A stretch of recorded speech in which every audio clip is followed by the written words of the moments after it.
The scenery in Garrett County is breathtaking. The majestic mountains, ski slopes, and Deep Creek Lake make for a year-round vacation destination.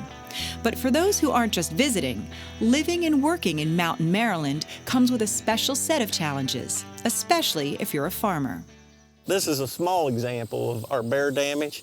Our larger damage will be in the centers of the field. They'll go out in the center of a field, and they'll usually work bigger spots, but they'll roll down circles in your field the size of a house. Fifth-generation farmer Richard Bernard is neighbors with the black bears of Garrett County.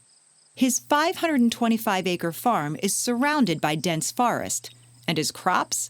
They're situated right up against the bears' habitat. The tall cornfields are a favorite hangout spot for the bears. Hunt Valley Farm is a peaceful oasis and an inviting buffet. On hot days, they'll stay in this corn. It's cool.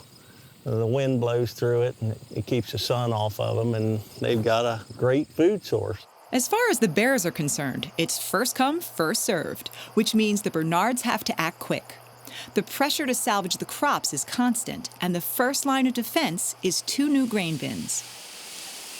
The main reason we put them bins up is to get our grain out of the field as fast as we can. I would hate to say what our losses would be if we left the grain out there.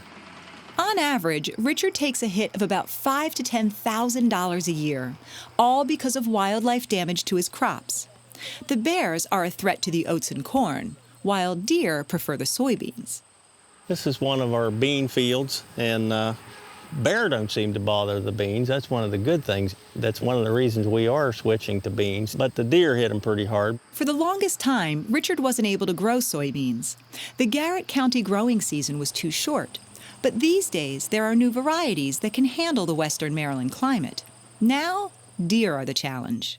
Anywhere you have stems sticking up here, they've nibbled off the leaves. And if you look out across the field, you see that lighter green color clear across the entire field, then you know that they have damaged them plants. The wildlife and short growing season are disadvantages, but Richard's been able to manage them by thinking ahead. His hay takes longer to dry because of the frost and cold weather, so Richard uses a rotary rake.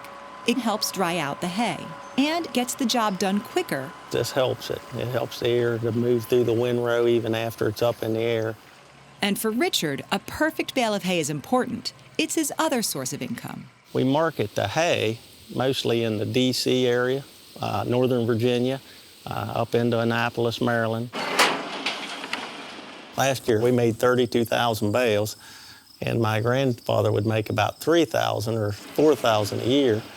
And we can do almost that in a day. But, we're lucky to have the equipment we have. Richard doesn't have equipment to help him with all the farming challenges he faces, especially the bears. It may be small consolation, but at least there is a way to measure and verify the crop damage so he can be compensated by the state for some of the losses. That's when Richard calls on Harry Spiker, a bear expert with the Maryland Department of Natural Resources. What we'll do is we'll come in and we'll look at how many rows across, 1, 2, 3, 4, 5, 6, 7, 8 rows across for this particular hole.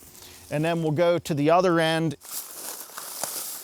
So if we start at the far end, basically knowing I've got a 3-foot step, and it takes me 20 steps to get across, so we're looking at 60 feet of damage this way, and then we're gonna give 3 feet between rows, 8 rows across, then we'll just multiply it out. Now we'll do that in every hole like this, because you can bet this isn't the only hole. Despite all the difficulties Richard faces, he says he'll continue to do what he loves most: farm. You grow up with that. It's in your blood. It's who you are. Farmers farm. Preachers preach. That's what we do.